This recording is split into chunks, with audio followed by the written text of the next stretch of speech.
इधर छत्तीसगढ़ में इस साल के अंत में नगरीय निकाय चुनाव होंगे। राज्य सरकार ने निकाय चुनाव की तैयारी अब तेज कर दी है। इस बार महापौर और अध्यक्ष का चुनाव प्रत्यक्ष प्रणाली से कराने पर विचार किए जा रहा है।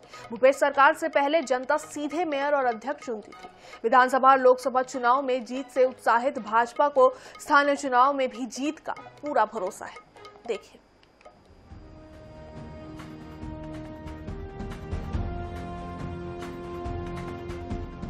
छत्तीसगढ़ के 14 नगर पालिका निगमों, 48 नगर पालिकाओं और 122 नगर पंचायतों में चुनाव की आहट अब सुनाई देने लगी है। राज्य गठन के बाद से नगरीय निकाय चुनाव में जनता पार्षद के साथ ही महापौर और अध्यक्ष के लिए भी वोट देती थी। साल 2019 में कांग्रेस सरकार ने अप्रत्यक्ष प्रणाली से चुनाव कराया। इस तरह पार्षदों ने अध्यक्ष और महापौर चुने। अब भाजपा सरकार प्रत्यक्ष प्रणाली से मेयर और अध्यक्ष का चुनाव कराने की तैयारी कर रही है। इसके लिए परिसीमन की प्रक्रिया तो पहले ही प्रारंभ कर दी गई है, तो वहीं भाजपा के अधिकतर विधायकों ने प्रत्यक्ष चुनाव पर अपनी सहमति भी दे दी है। ऐसे में ये माना जा रहा है कि अब जनता ही अपने मेयर और अध्यक्ष चुनेगी। लोगों से राय ले रहे हैं और राय शुमारी कर रहे हैं और सरकार इस पर बहुत जल्दी निर्णय करेगी कि सीधा चुनाव कराएंगे या पिछली बार जैसे हुआ था वैसा। तो सब लोगों से बातचीत करके सरकार इस पर बहुत जल्दी निर्णय करेगी।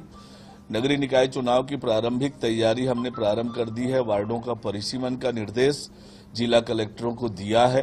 देखिए, पिछली सरकार ने जो नियम बनाए थे वो बहुत अच्छा नियम था, लेकिन अब जो नई सरकार आती है उसकी अपनी प्रायोरिटी रहती है और सबसे पहले तो जनता के हितों का ध्यान रखना है।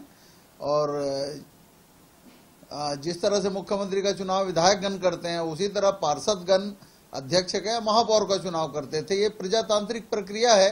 परंपरा को बदलने जा रही है। पिछली सरकार ने ही अप्रत्यक्ष प्रणाली से चुनाव चालू करवाया था। यह सरकार सीधे चुनाव कराने जा रही है।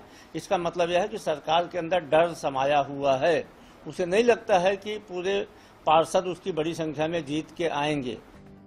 छत्तीसगढ़ में भाजपा 2 बड़ी जीत से उत्साहित है, जबकि कांग्रेस लगातार 2 बड़ी हार से हताशा में है।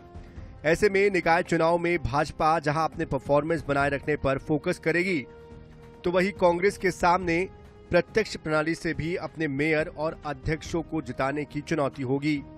रायपुर से INS 24/7 के लिए गौरव शर्मा की रिपोर्ट।